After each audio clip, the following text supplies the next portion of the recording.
Nakakadagdag sa stress sa trabaho ang umuwi sa bahay na magulo at makalat. Kaya naman laking ginhawa pa rin sa atin kapag marunong sa gawaing bahay ang ating mga chikiting. Tulad na lang ni Mommy Janica na maagang sinimulang turuan ng household chores ang kanyang mga anak. I started at around 1-year-old sila. So, inutusan ko na sila na i-pack away yung toys nila. Since meron kaming open shelves, so independent na silang kumukuha ng toys doon and pinuput back nila. Kabaligtaran ang tinuturo ni Mommy Janica ngayon sa kanyang mga anak ang naging karanasan niya nung bata siya. Lumaki raw kasi siyang umaasa sa kanilang mga kasambahay. Sa family na Grace sa akin, very spoon-feeding kasi sa akin. So, naging late bloomer ako. College ako, hindi pa ako marunong magsaing, hindi ako marunong yung mga gawaing bahay. Nakaka-proud daw bilang mommy na ang 3-year-old niyang anak na si Usher at ang 1-year-old son niyang si Shotty ay marunong na ng mga simpleng gawaing bahay. Pack away nila yung toys nila, yung dirty clothes nila, lalagay nila sa laundry, alam na nila yun sa hamper. Then yung mga pinagkainan nila, alam nila ilagay sa sink. Aminado si Mommy Janica na hindi naging madali ang pagtuturo niya sa mga gawaing bahay. Nahihirapan ako turuan sila because of their short attention span and sometimes di sila nakikinig and kailangan mo habaan ng patience. Pag hindi sila sumusunod, which is very normal naman, and hindi ko sila ipe-pressure. Kasi ayokong magkaroon sila ng negative relation dun sa salitang chores. So kung ayaw nila, i-guide ko lang sila.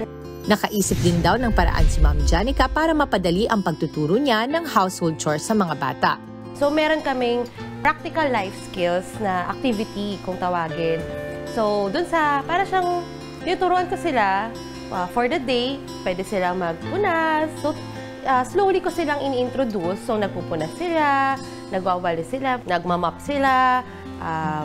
Yun yung mga activities namin bukod sa mga playing and teaching mga numbers or reading, bukod sa education, parang important for us na ma-expose din sila sa mga life skills at a young age. Bilang mga magulang, dapat tayo ang magsisilbing modelo ng ating mga anak. Kailangan nating simulan hanggat sa kusa nila itong magaya. Bibigyan ko sila ng mga child-size tools, like yung naliliit na mga map. May nabibili ng ganon, yung talagang real life na pwede nilang gamitin. Kasi syempre, mas effective nilang magagamit kaysa paggagamitin nila yung pangmalalaki na.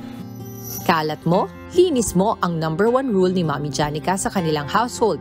Every time na pag may natatapon, slowly, natatrain na sila. Kahit di ko na sila ini-instruct, marunong na sila. Kasi unang-una, ang chores is a responsibility or of every person in the house. Ibinahagi ni Mommy Janica ang ilang sekreto to make household chores fun para sa kanyang mga anak. Tip #1 is start them young. So, yung iba kasi sinasabi nila na, ang bata pa masyado, parang 1-year-old, 2 years old, hindi pa yan nakakaintindi. Yun yung parang ina-underestimate ng mga most parents, yung anak nila na hindi nila kaya. No, kids are very capable kapag if you let them. #2, make it fun. Huwag nyo i-pressure, huwag kayo masyadong mag-strive for perfection. Mga kapatid, Dimples Romana po, kumpletuhin ang inyong umaga ng mga kwentong puno ng inspirasyon. Salubungin po ang bawat araw ng may ngiti at pag-asa. Kaya't mag-subscribe na po at mag-follow na sa aming social media pages ng News 5.